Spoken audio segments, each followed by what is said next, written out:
अत्यंत गरिमापूर्ण समारोह में हम सब के बीच में विराजमान केवल हमारे नहीं, इस पूरे राजस्थान नक्षत्र के राजनीति के अग्रदूत और जिनसे राजनीति की पाठशाला में हमने बहुत कुछ सीखा समझा, ऐसे अजात शत्रु अभी वर्तमान में राज्यपाल पंजाब,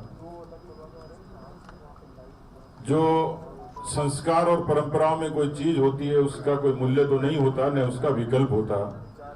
आदरणीय गुलाबचंद कटारिया जी को सिर्फ फोन पर आमंत्रित किया।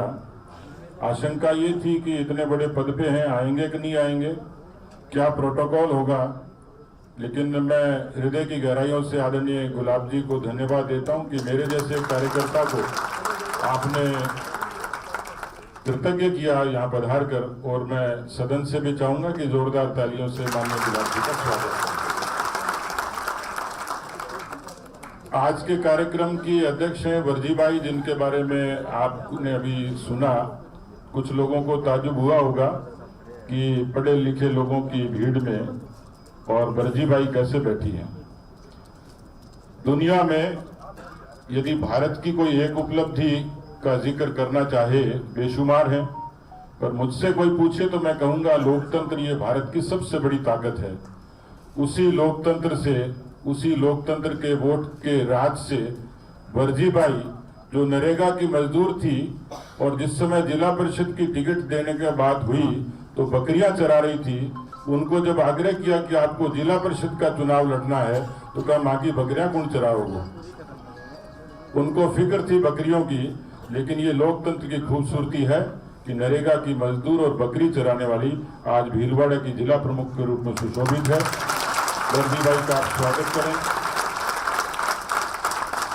मैं हृदय की गहराइयों से, बहुत ही अंतःकरण से मैं टीकाराम जूली जी का अभिनंदन करूंगा, क्योंकि ये कार्यक्रम पार्टी विशेष का नहीं था, ये साहित्य का भी था, लेकिन इसमें समाज, राजनीति, साहित्य और सभी लोग, यहाँ भी बहुत सारे लोग हैं जो दल के इतर भी हैं, जिनके अलग अलग विचार हैं। मेरे मन में आया तो मुझे आदरणीय राजेंद्र राठौड़ जी ने कहा कि ये सबसे उत्तम काम है, टीकाराम जी को आपने आमंत्रित किया।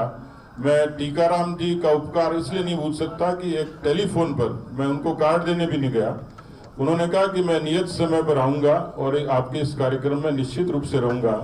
मैं समझ सकता हूं कि राजनीति की बहुत सारी वैचारिक व्यवस्था और मजबूरियां होती हैं, लेकिन उन मजबूरियों की मर्यादा के बावजूद भी एक भाई की तरह स्नेह देकर टीकाराम जी हमारे बीच में आए। मैं चाहूंगा कि जोरदार तालियों से उनका स्वागत करें। टीकाराम जी को मैंने मंत्री के रूप में और नेता प्रतिपक्ष के तौर पर उनको सदन में देखा है। मैं उनका हृदय से आभार व्यक्त करता हूं, हमारे बीच में आए हैं। आदरणीय मदन राठौड़ जी, उनका मंच की और अतिथियों की सूची में नाम नहीं था। मुझे बड़ा संकोच हुआ कि मेरे ही दल के वो प्रदेश के अध्यक्ष हैं, तो मैंने एक औपचारिक निमंत्रण उनको भेजा, लेकिन मैं जब दरवाजे पर था, उस दरवाजे पर सबसे पहले आने वाला शख्स कोई था तो मदन जी राठौड़ थे। तो मैंने उनको गुलदस्ता देना चाहा, मैंने कहा आपका स्वागत है। बोले नहीं, मैं कार्यकर्ता की हैसियत से आपसे मिलने के लिए आया हूं। उन्होंने मुझे फूल भेंट किए, तो मैं मदन राठौड़ जी को इस हृदय की विशालता के लिए बहुत बहुत धन्यवाद देता हूं। राजनीति में इस प्रदेश में भैरव सिंह जी को स्कूल ऑफ पॉलिटिक्स के नाम से जाना जाता है। उनकी पाठशाला के जो सबसे निष्णात और पारंगत शिष्य हैं, विद्यार्थी हैं, उनका नाम श्री राजेंद्र राठौड़ जी है। बड़े भाई की तरह हमेशा स्नेह रहा इनका, और जब पुस्तक की चर्चा आई तो सबसे ज्यादा चिंता भी इन्हीं को हुई। इन्होंने कहा कि मेरे को पुस्तक पढ़ने के लिए दो, तो मैंने कहा पुस्तक तो विमोचन से पहले कटारिया साहब करेंगे, उसके बाद पढ़ पाएंगे। बोले यार मैं तो देखना चाह रहा हूं मेरे बारे में कुछ उल्टा पुल्टा तो नहीं लिख दिया। तो मैंने उनको भरोसा दिया है कि मैं किताब पर और काम कर रहा हूं, उसमें आपके बारे में जरूर लिखूंगा।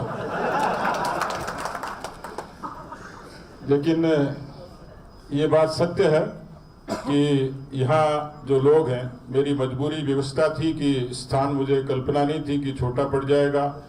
आमंत्रितों की सूची में भी बड़ा कन्फ्यूजन था, क्योंकि कुछ दिन पहले मेरे पुत्र के विवाह में काफ़ी लोग आए, तो सब लोग यही मान रहे थे कि पूनिया जी किताब में भी सबको बुलाएंगे।